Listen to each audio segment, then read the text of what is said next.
That Moon of Mine. This awesome story is written by Vroom. So grab your coffee, sit back, and enjoy the show. The set of batwing doors violently swung open, hitting the wall with tremendous force. The doors slowly flapped to a stop after the cause had entered the saloon. All patrons of the Holy Moses ceased merriment and granted their undivided attention to the duster and hole-ridden hat-wearing entrant. The man staggered about with a fierce limp. In spite of this supposed sign of weakness, the patrons who stood before him scattered to the four winds. Much aware of the attention directed at him, the newcomer demanded in a gravelly voice, "Where's McGinty?" One of the few remaining seated patrons, a fellow suited in the finest of furs, downed what remained of his swill and gave a wave from his stool. "Right here," he replied in a shaky voice. The unsettler of men stiffly approached the suited man, stopping a pace from the stool on which he was seated. He brought his dirtied face into McGinty's, enough so that his cigar was perilously close to burning the man's face. "And you're the man that requested my presence?" You must be William Clemence. I am Mayor Henry McGinty." The fancily clad man let out a sigh of relief upon Clemence's withdrawal of his face. The moment of calm washed away in a flash upon a pistol now taking point as the method of intimidation. "Horseshit, try again," spoke the gunman from around his cigar. A series of tremors coursed the self-proclaimed mayor's body and vocabulary. "I really am." All was quiet save for the gun cocking. "Lie to me again and I'm going to put a bullet in you and go home. I'll know." Beads of sweat dripped from the liar's forehead as he spoke. Okay, my name is Randall Teller." "Occupation and titles," he ordered while applying light pressure on the trigger. "I'm a prospector, nothing more." William Clemence finished squeezing the trigger and was met with gasps from some of those that remained in the saloon. Randall Teller felt a warm and wet sensation as his insides leaked out. Urine. The pistol had been empty the entire time. The pistol excused itself from the frightened man's face and returned to its holster. The man with a gait grabbed Teller by the scruff of the neck. "You're lucky I grabbed this one instead of the one in my other holster. That one's always loaded. Let's take this outside." Teller barely managed to audibly get the words out of his mouth. "Are you crazy? What if you had accidentally grabbed the loaded one?" "I sometimes do." None of the saloon's remaining occupants dared to follow the two men outside into open Creed, Colorado. The two men, one willingly, the other not so, stepped into a nearby alleyway. William released his seemingly would-be victim by the scruff of the neck, only to grab him by the throat as he spoke. "Seeing as to how ye aren't who you said you were, I'm going to take a guess that the $500 reward that was mentioned is a lie, not to say I didn't already suspect that from the start. Few could afford that. Still, if that's the case, then it seems you wasted my time and are going to have to pay." Randall attempted to loosen the gunslinger's grip, finding himself unable to even budge a finger. Realizing his efforts to be in vain, he gasped out a response. "I should have known that sounded too unrealistic when writing that letter. I don't have it now, but I'll be good for it." "How?" "Silver." The grip around his neck tightened, much to his surprise. "It's true. I know of a mine that had to be abandoned." Clemence let go. "I take it that the reward you mentioned has to do with the silver mine." "Yes, and all you have to do is clear it." "Of what?" Randall cleared his throat. "Werewolves, your specialty," he replied hesitantly. William spat what remained of his cigar onto the ground, tilted his head and briefly stared at the moon. "I'll do it, but it's going to cost you tons of silver." "Fine by me, so long as you don't clear out the whole mine." "Before we go to this mine, there are a couple of things that I want to know. How do you know of this mine, and why haven't I heard of it before?" "We?" "Yes, we. I need someone to show me where this hidden mine is. Now spill me some information or guts, your choice. You might say that it was found and managed by a less than desirable element, one that isn't on the up and up. Everyone that worked there knew better than to breathe a word of its existence. The pay was good, and we liked being alive to spend it. Is this a job from you, or did Soapy Smith send you? From me. How did you? McGinty is the name of that fake petrified man he charges people to see. I know the mayor, and his name isn't Henry McGinty, you idiot. Stepping on the toes of a crime boss isn't a good choice. Where'd a coward like you find the balls to do that? He blew town a few days ago and isn't coming back. The others who knew about the mine, the other workers, they're all dead. Their misfortune becomes our fortune. Get to leadin'. Randall Teller responded with a nod that was barely perceptible under the cover of night, but William Clements caught it. What the gunslinger did not catch was the other man's wolfish grin. After a couple hours of walking under the cover of night, Randall spoke. This is it. A 3-feet-tall formation of rocks stood before them. In the center of the rocks was a sloping opening, a hole of seemingly endless darkness that sat as if waiting to swallow them both whole. I can see how this was able to be kept secret. Still, there's one thing I don't get. How does the silver make it to Creed or wherever? Taking it across the desert would take too long and be risky. There's another way out, or rather in this case in. The mine empties out into a lake that pretty much snakes back into Creed. A boat is moored at the opening, the silver is carted onto it, and is taken across the lake and into a waiting wagon that takes it the rest of the way. Great. I trust you brought something for us to see with. Us? Us? You're coming in with me. No way, I'm staying out here. I still have no idea if there really is silver in there. In fact, the idea of werewolves hanging out in such a place is pretty far-fetched. I want you with me so that I can extract payment from your hide if you are lying to me again. No, there is an unlit Davy lamp on the wall to your right when you enter. Take this flint and make use of it. The disagreement resolver was removed from its holster and pressed against the prospector's chin. You ain't the only one who tells lies, Randall. When we went through this song and dance earlier, the gun really was loaded. I always leave the first chamber empty for the sake of being able to use it for intimidation, but the others are fully loaded. You're lying. Why do you think that? You'd have to pull the trigger twice to fire a bullet. And why do you think that'd be a problem for one such as myself? I'm 3 times quicker than the best gunman. You might load the wrong chamber and accidentally blow someone's head off. I sometimes do. The werewolves would hear a gunshot. True thing is, I'm not sure that I believe you. And if I shoot you, then I'm just going to ignore that cave, turn around, and call it a day. Shit. You win. The gun was withdrawn along with the complaint. The coerced man stepped into the deep dark with the monster hunter in tow.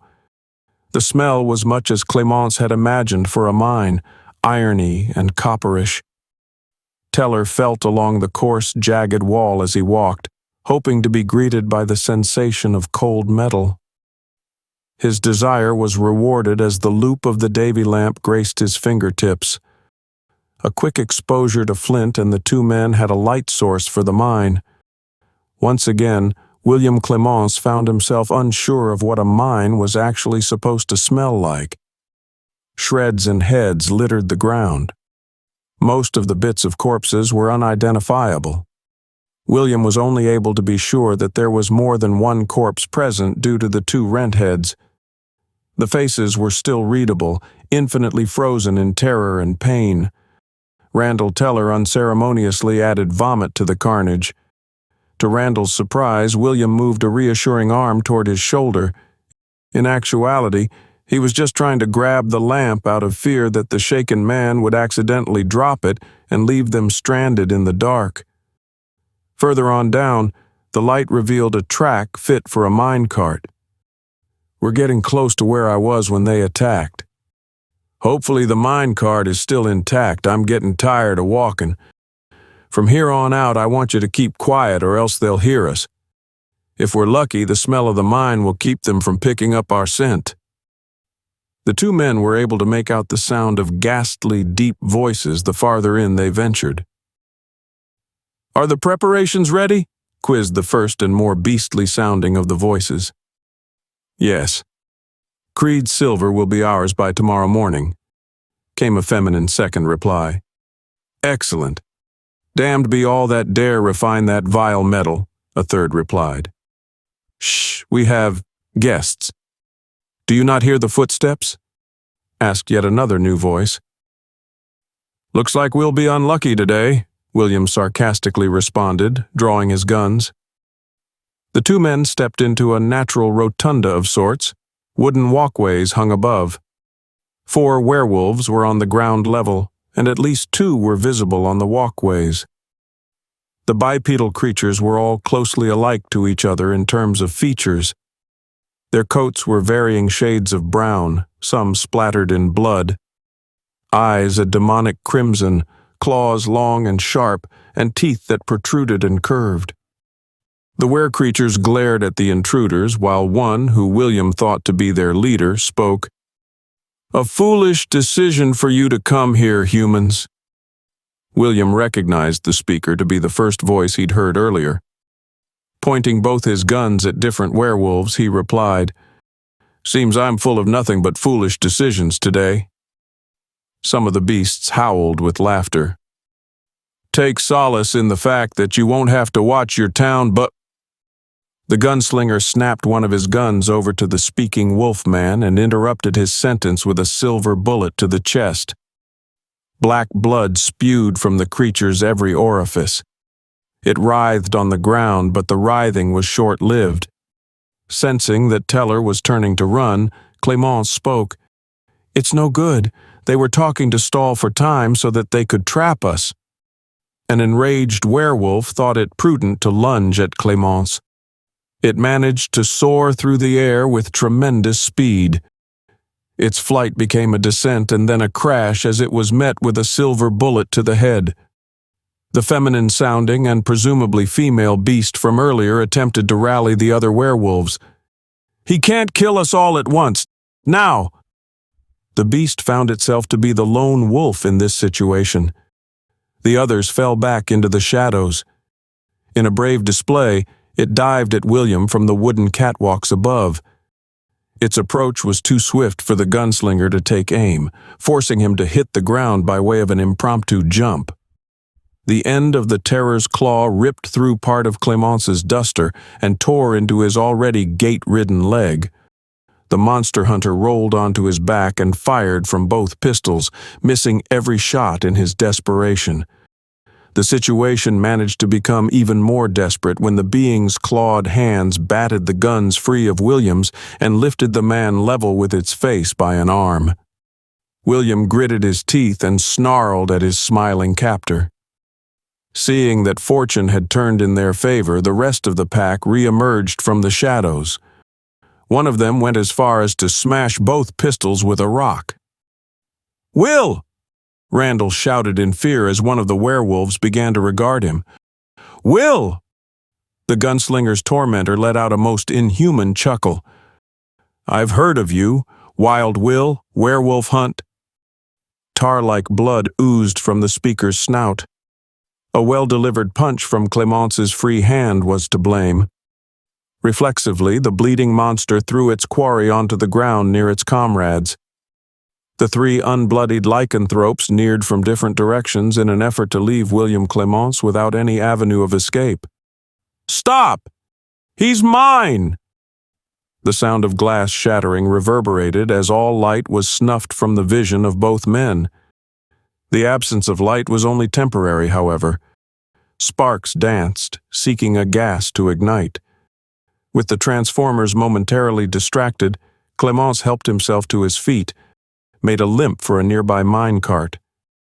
2 awaited use next to each other, one filled with silver ores and one with nothing. William's eyes darted between the 2 carts as he inched closer. "Damn it," he muttered. His choice was the empty cart for the sake of speed, although it pained him to leave empty-handed. Before he could finish climbing in, the explosion happened. A gust of flames licked the mine. The winds that resulted from such a blast blew his hat off his head. Desperately, William reached a hand out to grab at it and was suddenly met with the hand of Randall Teller. Privately pissed over losing the opportunity to retrieve his hat, William helped the man into the cart and disengaged the brake. The werewolf that had been particularly antagonistic toward William made it to the mine cart filled with silver ore. It began to burn internally as it chucked the ore out of its cart, piece by piece. The other 3 lycanthropes followed behind on all fours, hoping to escape the quickly gaining inferno. One was downed by being unfortunately positioned under a collapsing portion of the mine, and another tripped in its haste. Both gave a howl as they were reduced to ash by the flames. The third runner lagged behind but managed to spot a hole in the ceiling that it blindly leaped into in the hopes of finding an escape. The cart rider swiped its claws along the railing, causing the cart to pick up more and more speed. "Oh my God, it's gaining! How far's the exit?" As if on cue, an opening came into view. "Never mind. You need to jump when I say to. I'm going to hit the brake." "You're what?" "Just be ready." The 2 sets of tracks were now within an arm's length of each other, and the beast-occupied cart was nearly within swiping range. "Shit. Here we go." The gunslinger pulled the handbrake. Sparks bounced off the rails as the mine cart slowed. The lycanthropes was beyond slowing or even stopping. Its pulling of the brake did no good. "Jump!" The non-human-filled mine cart crashed into the boat with a hard impact. The beast became wedged in between the cart and the splintered wood in the boat. Despite its best effort, it was too weakened from its earlier contact with the silver ore to pry itself free as the boat sank. The makeshift furnace belched fire just as the 2 men plummeted into the lake. Concerned for his own well-being, Randall Teller swam to shore without seeking or assisting the man he had become separated from during lake entry. The prospector seated himself and looked up at the moon in silence for a moment before shutting his eyes. What an ordeal, but he had survived. Randall opened his eyes to find someone, washed up on the shore. That someone was William Clements, and he too was alive. What a night, huh? Randall was unsure if he had stated that question rhetorically or to see if William was conscious. There is no night in Creed, not anymore. Randall scratched his head as he stood up and tried to puzzle what the wounded gunslinger meant. What do you mean? No more werewolves. William tried to rise to his feet but came up short. Randall outstretched a hand and was somewhat surprised that William took it. He pulled him close to him for the sake of support. Are you certain of that? And to better plunge a knife into his chest. William gave out a gasp in no short thanks due to the pain he felt. But the shock contributed more. What? He managed. Back when I first escaped, I was bitten. I haven't transformed yet, but I suspect I soon will. I wanted you to kill them so that I might have my revenge. I also wanted you to die. That way I wouldn't have to worry about you hunting me later. You were just so damned stubborn, though. I didn't want to kill you, or anyone. I just wanted those monsters to die for what they did to me. I just want to live. Randall Teller gently lowered William. The last of William's strength was waning and his death was all but certain. Randall awkwardly cradled his victim in an attempt to show respect for him. William spoke slow and clearly. Lycanthropy is transferred by the ingestion of werewolf blood, not by bite, you idiot.